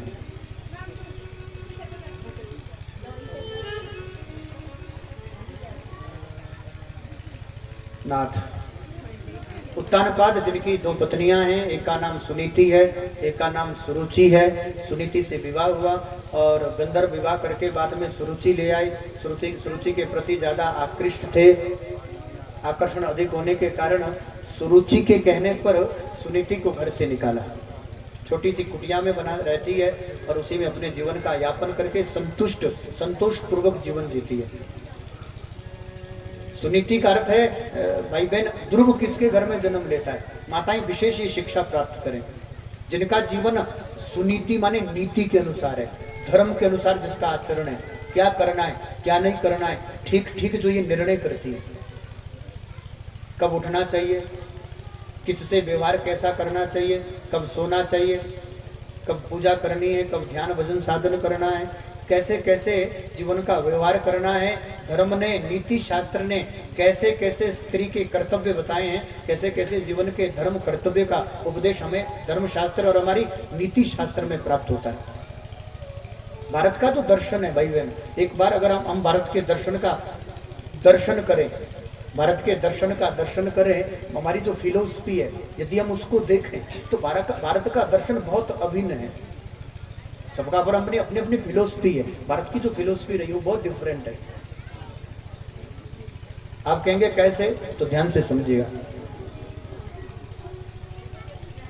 कभी आप वाल्मीकि रामायण रामचरितमानस पढ़े, राम कथा सुने, तो वहां पर बहुत सुंदर एक कथा आप सब जानते हैं। वो कथा तो आप सब जानते हैं, लेकिन उसमें आप भारत की का दर्शन कीजिए, वाल्मीकि का दर्शन देखिएगा, भारत के ऋषियों का दर्शन देखिएगा, भारत की फिलोसफी कैसी है। एक व्यक्ति ऐसा है जो उस जमाने का, उस समय का, उस काल का सबसे विद्वान है, वेदज्ञ है, त्रिकाल संध्या करता है, यज्ञ करता है, अनुष्ठान करता है, इतना बलशाली है कि जिसे देखने मात्र से इंद्रासन का त्याग कर देता है। अब बताओ कितना बल होगा। जिसे इंद्र से लड़ने की भी आवश्यकता नहीं है, स्वर्ग पे चला भी जाए देखकर ही इंद्रासन छोड़कर भाग जाए, इतना बलवान। जिन ग्रहों की हम पूजा करते हैं वही ग्रह जिसके आंगन में झाड़ू लगाते हैं, अग्नि जिसके घर का चूल्हा जलाता हो, पवन देव जिसके घर में झाड़ू पोछा करता हो, इतना बलशाली। और ऐसा नहीं है कि कोई श्रेष्ठ परंपरा है, ऋषि परंपरा, संत परंपरा, साधु परंपरा से, ऋषि परंपरा में भी ब्राह्मण है। उसकी अगर गोत्र उठाएंगे आप, गोत्रावली उठाएंगे, श्रेष्ठ ब्राह्मण कुल में उसका जन्म है, श्रेष्ठ ब्राह्मण कुल का जन्म है, ऋषि की संतान है, त्रिकाल गायत्री करता है, त्रिकाल संध्या करता है, इतना तपस्वी है, इतना तपस्वी है महाराज कि जब तप करता है लोग तो पैसा चढ़ाते हैं, यज्ञ आदि करते हैं, वो अपना शीश ही चढ़ा करके भगवान शंकर को प्रसन्न करता है, इसलिए उसका नाम दशानन है। ये रावण की क्वालिटीज है, ये रावण के गुण है शास्त्र में। वो तंत्र भी जानता है, पहले भी कह रहे थे, वो मंत्र भी जानता है, वो यंत्र भी जानता है, वो षड्यंत्र भी जानता है। ये इन चीजों का जो विशेषज्ञ है, तंत्र मंत्र यंत्र और षड्यंत्र का भी राम नहीं जानते। राम सहज है, सरल है। इसकी युद्ध नीति भी इतनी श्रेष्ठ है और इसकी संतान भी इतनी श्रेष्ठ है। पिता वो बेटा जानता है कि मेरा बाप सही नहीं है, इसका मार्ग सही नहीं है, और फिर भी मरने के लिए तैयार है। इसका परिवार भी इतना, इसका परिवार का भी आप दर्शन करोगे, इसके लिए मर मिटने के लिए तैयार है। इतने गुण होने के बाद भी वाल्मीकि रामायण में भारतीय सनातन का जो दर्शन है, फिलोसफी है, भारतीय रामायण में उस रावण को राक्षस कहा है। क्या कहा है? राक्षस। ब्राह्मण कुल है, लेकिन वाल्मीकि ने फिर भी राक्षस कह दिया। यह है भारत का दर्शन। दूसरी तरफ आप दर्शन कीजिएगा घायल पड़े जटायु का। निम्न जाति, सबसे निम्न जाति है गीद। गीद इधर नहीं होते, होते हैं, बिल्कुल होते हैं। हाँ। सर्वहारी, मांसाहारी, सबसे निम्न जाति, कर्कश वाणी, एक भी कोई गुण दिखाई नहीं देता। ऐसे गीदराज जटायु को वाल्मीकि ने संत कहा है महाराज। यह भारत का दर्शन है। अच्छाई में भी जो बुराई का दर्शन कर ले और बुराई में भी उसके अच्छाई का दर्शन कर ले, ये भारत की फिलोसफी है, भारत का दर्शन शास्त्र है। सब गुण है, लेकिन एक अवगुण रावण में है कि वो अपने सुख के लिए जीता है, वो अपने लिए जीता है, वो अपनी सुख की कामना करता है। जो व्यक्ति अपने लिए जीता है, केवल अपना पेट भरने में लगा है, जो केवल अपने लिए जीवन जीता है, वो राक्षस ही तो है। राक्षस कोई अलग से थोड़ी होगा, दो सिंग वाला कोई राक्षस नहीं होगा। अपने पेट पालने में लगा है, जो केवल अपने लिए जीने में लगा है, अपने लिए जीता, अपने सुख की का विचार करता है, अपने का ही विचार करता है। बस मैं सुखी रहूं, मैं खुश रहूं, मैं प्रसन्न रहूं, उसके बदले चाहे मेरा पड़ोसी दुखी होकर मर जाए। उसी व्यक्ति को क्या कहते हैं? भारत पड़ोसी तो है श्रीलंका का। रावण सुखी हो, उसके लिए चाहे भारत दुखी हो जाए। अपने सुख के लिए जो पड़ोसी को दुख दे सके, उसी का नाम है रावण। लेकिन दूसरे की सुख के लिए जो अपने प्राणों का बलिदान कर दे, उसका नाम है जटायु। इसलिए जटायु को यहाँ पर संत कहा। क्या आवश्यकता थी? रावण ले जा रहा है तो उसकी तो नहीं ले जा रहा है ना। रावण हरण कर रहा है तो वो सीता का हरण कर रहा है, जानकी का। राम जी उसकी चिंता करें, जटायु को क्या पड़ी है? उसको तो मांस मिल ही रहा है खाने को, उसका पेट तो भर रहा है, कहीं ना कहीं से सड़ा गला मांस तो मिल ही जाएगा। लेकिन फिर भी ऐसा जटायु, ऐसा गीद, जब दूसरे की प्रसन्नता के लिए वो कर कुछ नहीं सकता। भाई मैं निवेदन करूं, उसको भी पता है कि रावण से मैं युद्ध नहीं कर सकता, लेकिन आत्मबल देखिए, वो रावण को ललकारता है। आने वाली पीढ़ी को वो संदेश देता है, भैया सामने वाला शत्रु कितना ही बलवान है, उसके आगे डटे रहना, यही धर्म है, यही कर्तव्य है। डटे तो रहो, कम से कम अपना आत्मबल तो कमजोर मत करो। हम तो कुछ नहीं कर सकते, बस ना हमारे बगीचे ने करी लो, बेबस मत हो जा महाराज। एक साधारण पक्षी, एक साधारण जटायु गीद यदि रावण से लोहा ले सकता है, इसलिए तो ये दूसरे के लिए जीता है, दूसरे की प्रसन्नता के लिए जीता है। इसलिए रामायण में इसको संत का है। ये सनातन धर्म है, यही भारत का दर्शन है, यही भारत की फिलोसफी। पाश्चात्य उठाओ आप, जब आप उठाएंगे पश्चिम की सभ्यता का दर्शन उठाओ, तो वहां पर दो व्यक्ति है, एक हीरो है, दूसरा विलन। विलन कहते हैं ना, हीरो माने वो अच्छा, उसके अंदर एक भी बुराई नहीं। और वो विलन माने हिंदी में क्या कहेंगे उसको? खलनायक। एक नायक, एक खलनायक। खलनायक माने उसमें एक भी अच्छाई नहीं है।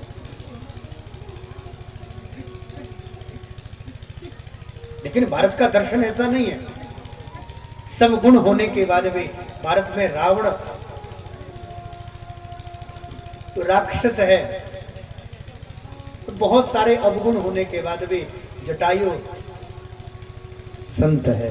यही भारत की सभ्यता है, यही भारत का दर्शन है। बोले भक्तवत्सल भगवान की जय। भाई बहन, कथा में लौटते हैं। ध्रुव किसके घर में जन्म लेता है? बात तो ये थी, जिसका जीवन धर्म के अनुसार है, नीति के अनुसार है। ऐसे के घर में, सुनीति के घर में ध्रुव का जन्म हुआ। सुरुचि के घर में उत्तम का जन्म हुआ। ध्रुव बड़े हुए, माँ से पूछा, माँ मेरे पिता का परिचय क्या है? तो उन्होंने कहा कि जो राजा है वही तुम्हारे पिता है। तो ध्रुव जी मिलने गए। ये कथा आती भागवत में। तो ध्रुव जी को देख करके वात्सल्य प्रेम जागा। पिता ने ध्रुव को गोदी में उठाया भाई बहन, और गोदी में उठा करके प्रेम किया। वात्सल्य प्रेम जाग गया। तो सुरुचि को लगा कि बड़ा बेटा राजा बनता है, क्योंकि ज्येष्ठ पुत्र ही को सिंहासन दिया जाता है। ध्रुव को बाजू से पकड़ा, धक्के देकर घर से निकाला, निकलो यहाँ से, कोई अधिकार नहीं है पिता की गोदी में बैठने का, जाओ वन चला जा, नारायण का भजन कर, भगवान प्रसन्न हो जाए, वरदान मांगना। क्या वर चाहिए? कहते हैं वरदान मांगना कि अगला जन्म सुरुचि के गर्भ से हो। तूने सुनीति के गर्भ से जन्म लिया है, इसीलिए तुझे गद्दी पर बैठने का अधिकार नहीं है। नन्हा सा बालक, क्रोध में आंख, महाराज आंखें लाल है, शरीर थर थर कांप रहा है, क्रोध में। सुनीति ने देखा, जबकि वो सोतन है, देखा जाए तो सुरुचि ने सब कुछ छीन लिया, राजपाट छीन लिया, महारानी का पद छीन लिया, घर से निकाल करके घर से निकाला दे दिया। लेकिन फिर भी उसके मन में सोतन के प्रति भी एक अंश लेश मात्र भी उसके प्रति उसके मन में, सुनीति के मन में ना राग है ना द्वेष है। ऐसा नहीं कि वो उसका बुरा चाहती है, नहीं, क्योंकि वो नीति के अनुसार जीवन, वो जानती है ये नीति धर्म शास्त्र की का ज्ञान है। इसलिए जब ध्रुव को देखा, पूछा बेटा क्यों रोते हो? तो पूरी कथा व्यथा बताई। तो इन्होंने कहा कोई बात नहीं बेटा, आज लगता है कि मैंने तुझे जन्म तो जरूर दिया, लेकिन ईमानदारी से कहूं तो सच्ची माँ तो आज तेरी, हे ध्रुव, सच्ची माँ तो आज तेरी सुरुचि है।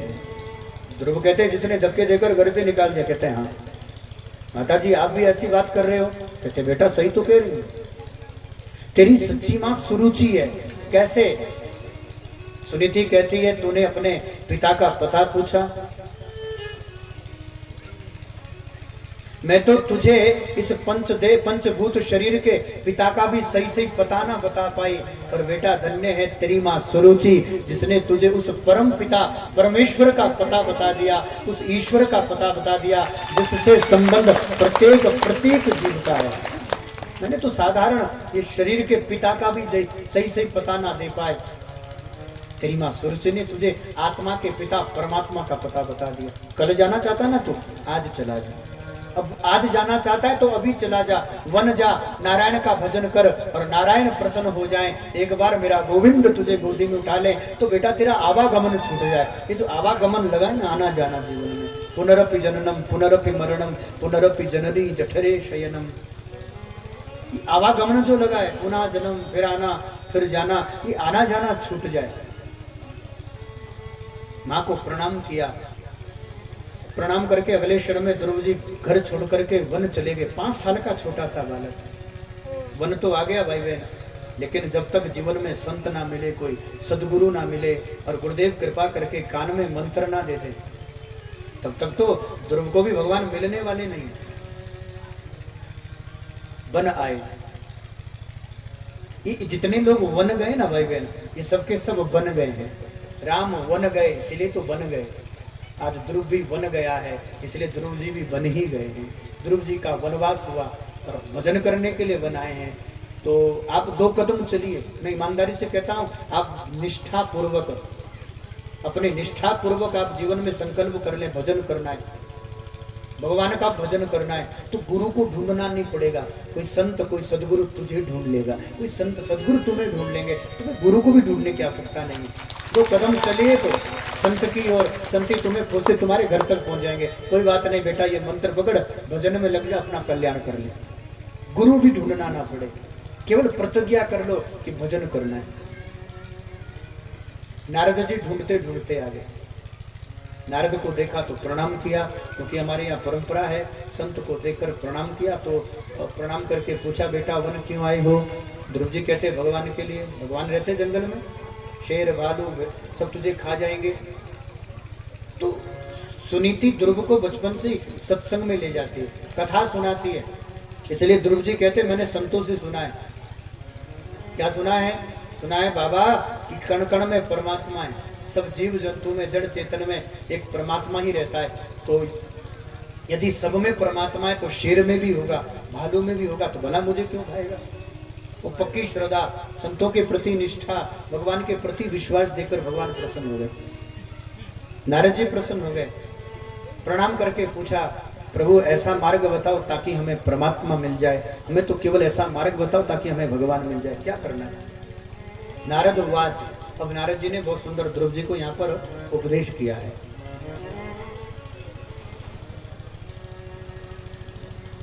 भगवान वासुदेवस तम भज तत्व प्रणात्मन। बेटा तुम तो केवल अब भगवान वासुदेव का भजन करो। तो गुरुदेव कैसे करें, कहाँ करें? कि सब मार्ग भी संत ही बताते हैं, सदगुरु बताते हैं।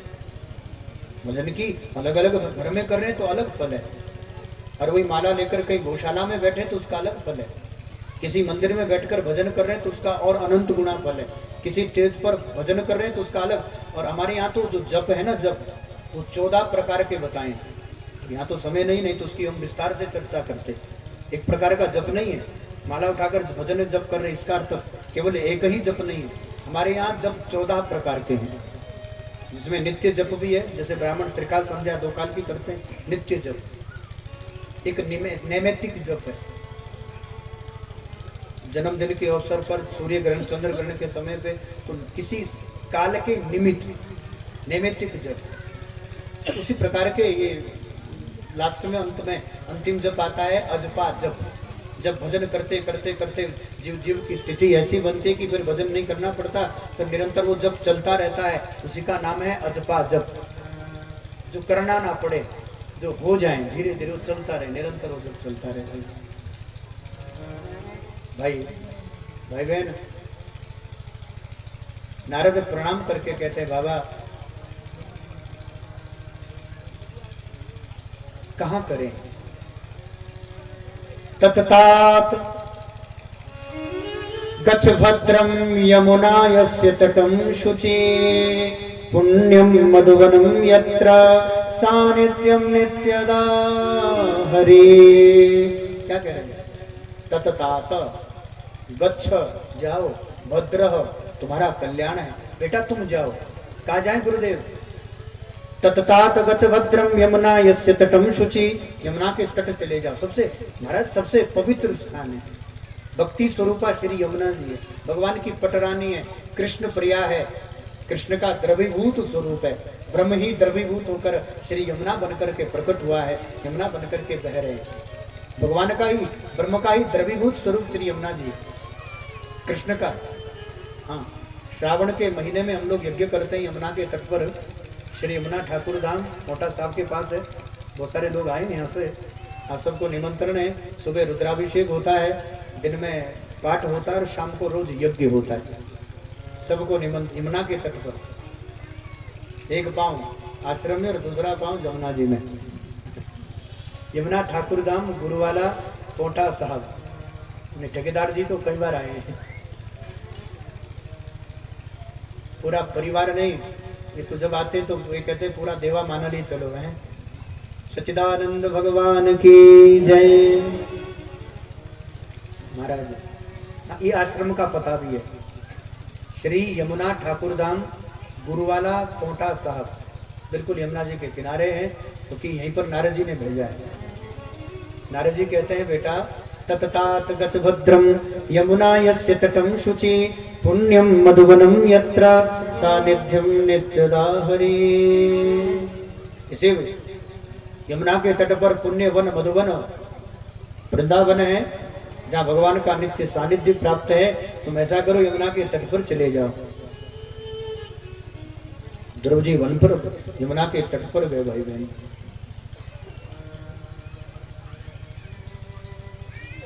और यमुना के तट पर जाकर के गुरुदेव से कहा, गुरुदेव क्या करें? अब यहां से सीधे हम यमुना के तट पर जाते हैं, तो यमुना के तट पर क्या करना है? तो यहां पर बहुत सुंदर विधि बताई महाराज।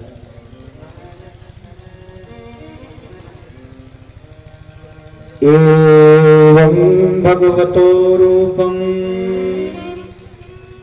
सुभद्रो ध्यायतो मना।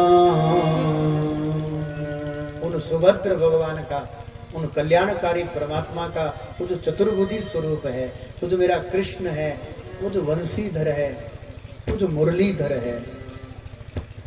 कस्तूरी तिलकम ललाट पटले वक्षस्थले कौस्तुभम नासाग्रे वरमुक्तिकम करतले वेणु करे कंकणम सर्वांगे हरिचंदनम सुललितम कंठे च मुक्तावली गोपास्त्री परवेष्टितो विजयते गोपाल चूड़ामणि। वो जो मेरा गोविंद माधव है, ऐसे भगवान का ध्यान करो। वो जो भगवान की मनमोहिनी मूरत है, वो जो सुंदर भगवान की सूरत है, उसी का चिंतन करो, कहीं ना कहीं तो मिल जाएगा। यदि हमारे मन में उस परमात्मा को पाने की भाई बहन चाह है, तो परमात्मा जरूर कहीं ना कहीं मिल ही जाएगा।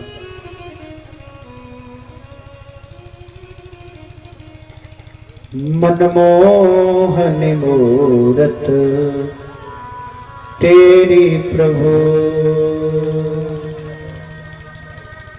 मिल जाओगे आप कहीं ना कहीं, मिल जाओगे आप कहीं ना कहीं, जब चाह हमारे दिल में है, जब चाह हमारे दिल में है। तुम्हें ढूंढ ही लेंगे कहीं ना कहीं, तुम्हें ढूंढ ही लेंगे कहीं ना कहीं। मनमोहन मूरत तेरे प्रभु, मनमोहन मूरत तेरे प्रभु।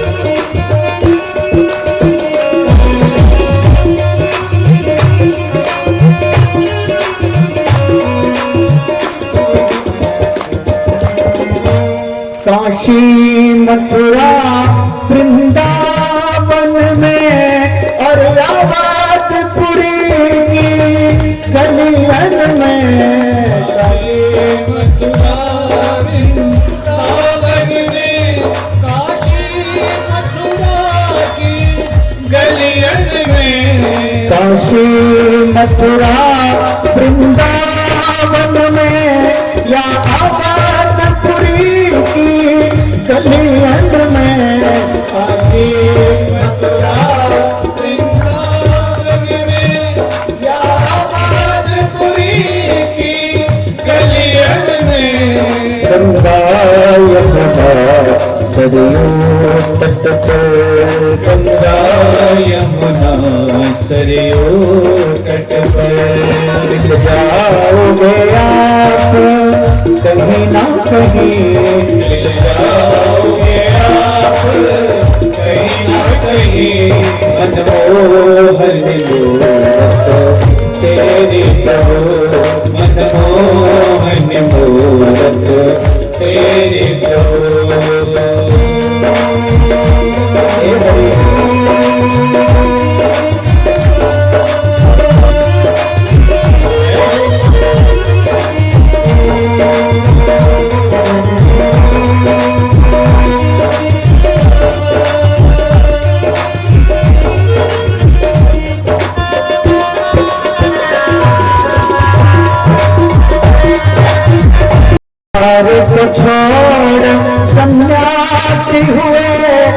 सबका परित्याग उदासी हुए दरबार को छोड़ सन्यासी हुए सबका परित्याग उदासी हुए दरबार को छोड़ सन्यासी हुए सबका परित्याग उदासी हुए दरबार को छोड़ सन्यासी हुए सबका परित्याग उदासी हुए बज खाक तेरी छानेंगे बन बन खाक तेरी मिल जाओगे आप कहीं ना कहीं मिल जाओगे आप कहीं ना कहीं मनमोहन मूरत तेरे प्रभु मनमोहन मूरत तेरे प्रभु।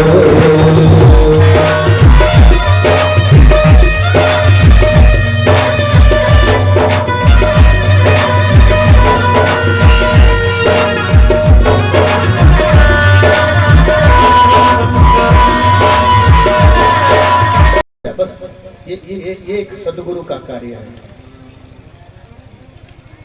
नारद जी कहते हैं बस बेटा इस मंत्र का जप करो, मैं तुम्हें बहुत गोपनीय मंत्र दे रहा हूँ। इसलिए हमारे यहाँ विधान है कि जो गुरु मंत्र होता है वो किसी को बताना नहीं चाहिए। गुरुदेव ने जो कृपा करके परम गोपनीय मंत्र का उपदेश हमारे कान में दिया है, ऐसा नहीं कि उस मंत्र को सबसे कहते रहो कि हमें तो गुरु जी ने ये मंत्र दिया। ये परम गोपनीय मंत्र है, ये परम विद्या, तो ये हमारी जो शास्त्र की जो ब्रह्म विद्या है, गोपनीय विद्या है। इसीलिए पुराने जमाने में पहले तो कोई चेला बनाता नहीं था। 5-10 साल सेवा करो, फिर गुरुजी देखते थे कि चेला बनाने के योग्य है भी या नहीं है। क्योंकि रुद्रयामल में भगवान शंकर रुद्रयामल में बहुत स्पष्ट स्वरूप में लिखा है,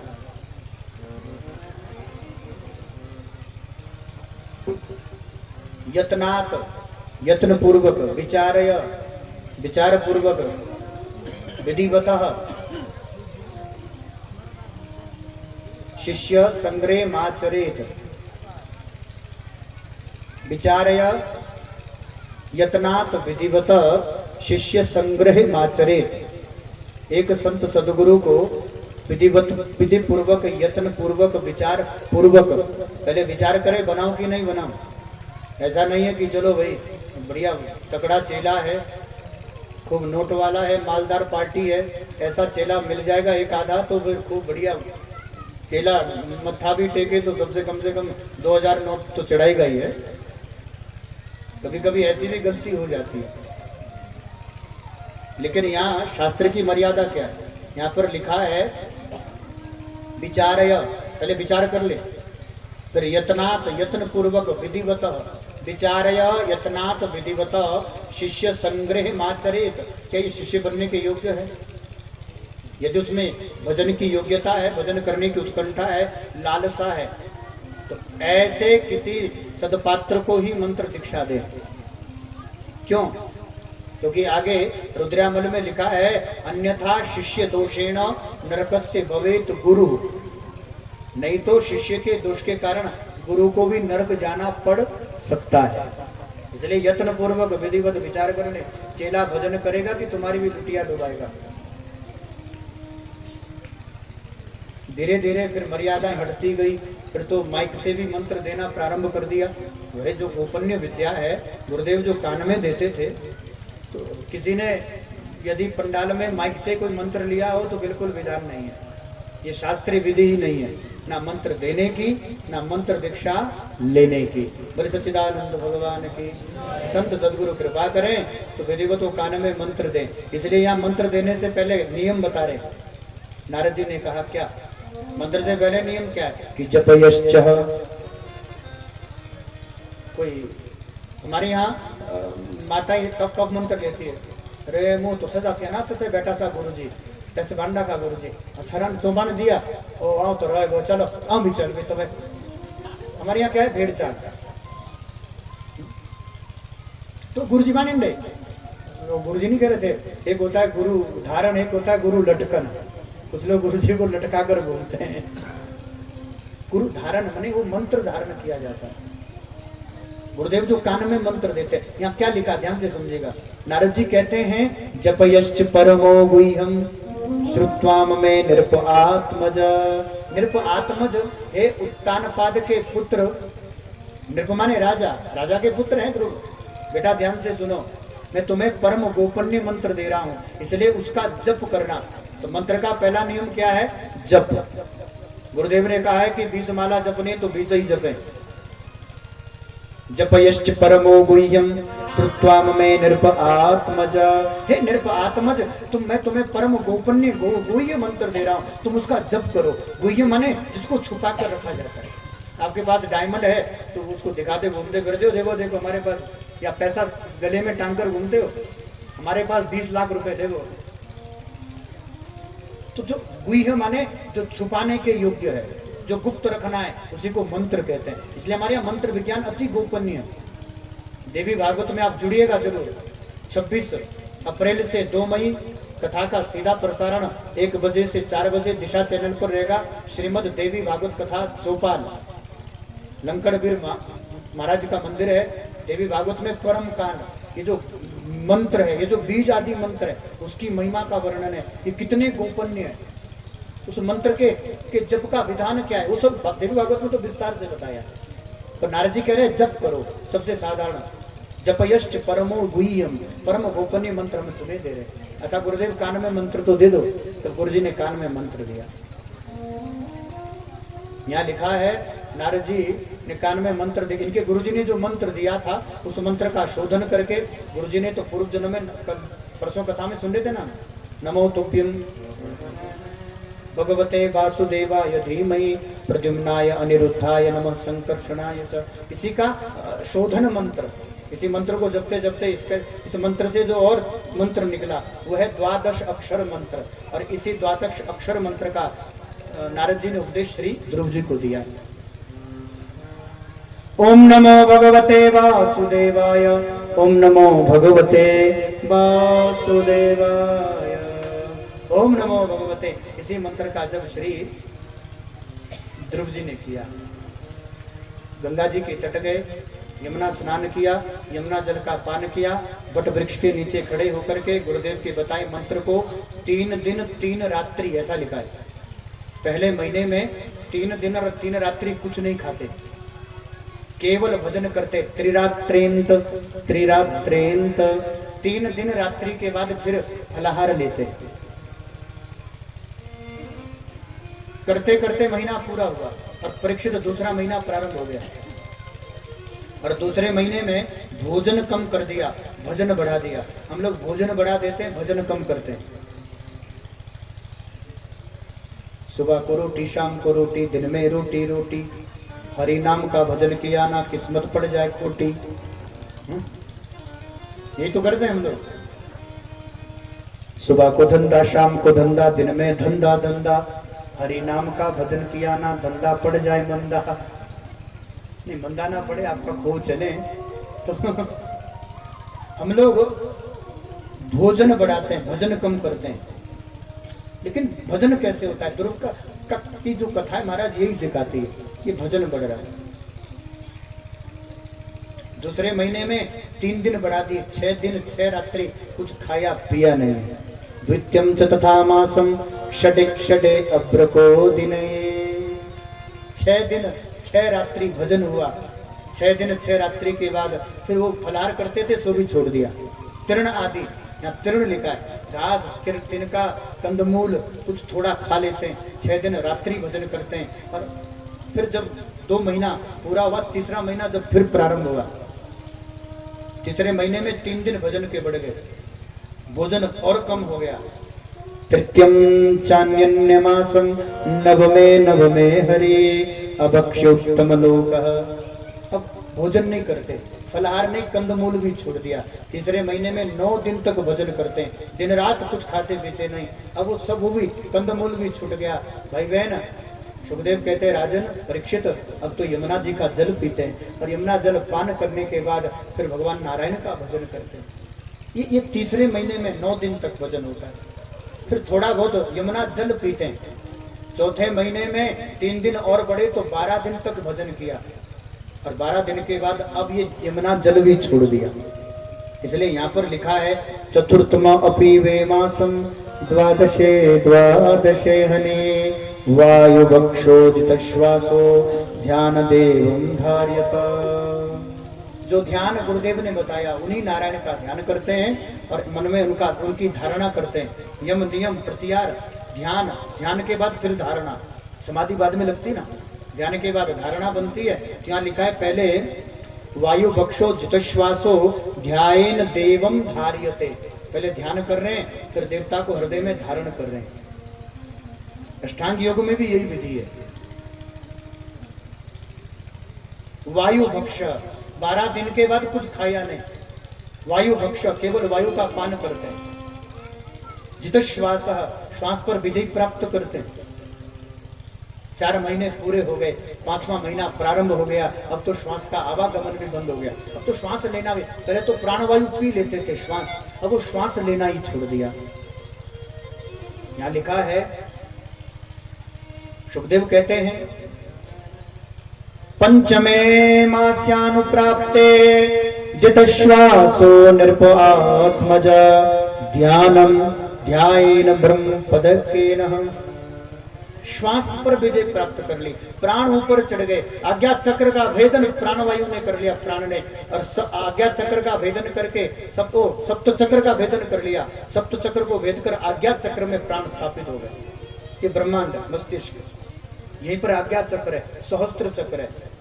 सप्त चक्र का भेदन हुआ, भेदन होकर के आज्ञा चक्र को भेद कर प्राणवायु सीधी ब्रह्मांड में चली गई। श्वासों का आवागमन बंद हो गया। अगले क्षण में ही ध्रुव जी की समाधि लग गई। अब श्वास का आना जाना बंद है। देवताओं में आकार मच गई।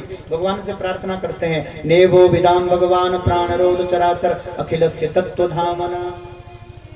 अब तो चराचर अखिल की आत्माओं प्रभु, हमारे प्राण अवरुद्ध हो रहे हैं। भगवान कहते हैं घबराओ नहीं हो। तो 5 वर्ष का नन्हा बालक 5 महीने से यमुना के तट पर खड़ा होकर भजन कर रहा है।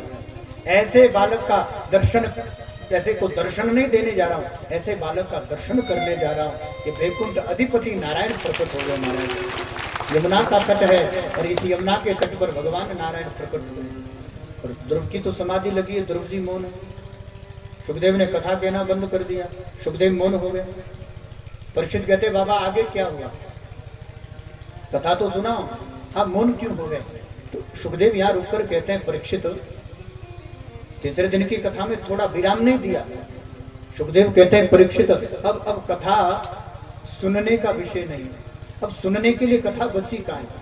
अब कथा का दर्शन कीजिए महाराज। कथा हमने सुनी है, उसका असर हमारे चित्त पर पड़ता है, फिर वो कथा हमें दिखाई देती है। जब हमारा मन, इंद्रियां, हमारा चित्त, चारों अंतःकरण जब ज्ञान रूपी ज्ञान गंगा में वो डुबकी लगाता है, वो कथा में वो उतरता है, तो फिर कथा सुनाई नहीं देती। वो कथा जैसे फिल्म देखते ना, ऐसे पिक्चर की तरह वो दिखाई देती है, स्पष्ट दिखाई देती है। सुखदेव कहते हैं अब कथा का दर्शन करो, कथा को सुनो मत। दर्शन तो करो, विचार तो करो। यमुना का पावन तट कलकल करती यमुना और 5 वर्ष का नन्हा सा बालक दोनों हाथ उठा करके समाधि में लगाए।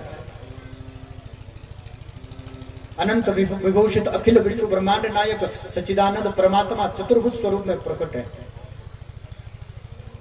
कितना सुंदर मनोहर दृश्य रहा होगा, कैसी सुंदर झांकी रही होगी, कितना पवित्र वो समय रहा होगा जब 5 वर्ष का नन्हा सा बालक उनके सन्मुख साक्षात चतुर्भुजी नारायण खड़े हुए।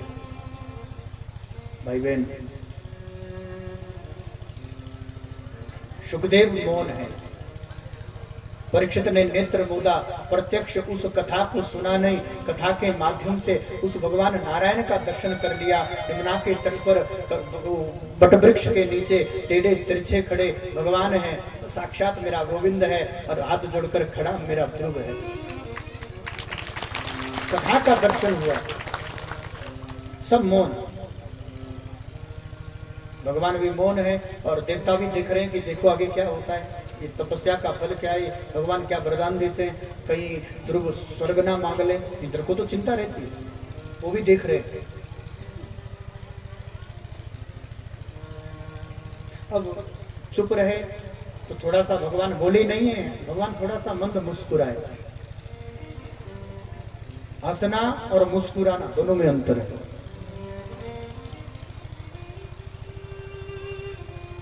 उन्हें देखकर ध्रुव भी मुस्कुराए। देवता, अच्छा ध्रुव थोड़े मुस्कुराए तो देवता को लगा कि शायद स्वर्ग नहीं मांगेंगे, देवता भी मुस्कुराए। देवता को मुस्कुराता देख करके कथा कहते सुखदेव भी मुस्कुराए। सुखदेव को देख करके कथा सुन रहे परीक्षित मुस्कुराए। परीक्षित को मुस्कुराता देख करके पूरे श्रोता मुस्कुराए। क्यों? सबका अपना अपना भाव है भाई बहन। भगवान इसलिए मुस्कुरा रहे हैं कि मैं नारायण, जिनके लिए ब्रह्मा भी इंतजार करते हैं, तपस्या करते हैं, ऐसा मैं नारायण इस नन्हे से बालक के सामने 1 घंटे से खड़ा हूं, ये कुछ कही नहीं रहा। ध्रुव जी इसलिए मुस्कुराए, प्रभु वेद भी न इति नेति नेति करके हार गया, मैं अबोध ज्ञानी बालक, भला आपकी कौन सी स्तुति कर सकता हूं। देवता इसलिए मुस्कुराए, अरे देखो देखो भगवान हमें हमारे सामने प्रकट हो जाते तो हम मांगने की लिस्ट, ये भी दे दो वो भी दे दो, है ना, कुछ ना कुछ हम भी मांग लेते हैं। और देवता को मुस्कुराते देखकर सुखदेव इसलिए मुस्कुराए, जिन्हें साक्षात नारायण ही मिल गए, उन्हें जगत के पदार्थ की आवश्यकता ही क्या है। अरे जिन्हें साक्षात परमात्मा ही प्राप्त हो गया है, सच्चिदानंद भगवान के, जिन्हें स्वयं नारायण मिल गया हो, जिन्हें स्वयं परमात्मा मिल गया हो, भाई बहन उन्हें अन्य वस्तु की आवश्यकता ही क्या है। परीक्षित इसलिए मुस्कुराए, गुरुदेव आपकी कृपा से कथा में बैठे बैठे हमें नारायण का दर्शन हुआ। श्रोता इसलिए मुस्कुराए, धन्य है परीक्षित तू, जिसे सुखदेव जैसा संत सदगुरु मिला, कथा में तेरा कल्याण कर दिया। सब अपने भाव से मुस्कुरा रहे हैं। तो चलिए अपने स्थान पर खड़े होकर गुरुदेव भगवान का आगमन हुआ है तो स्वागत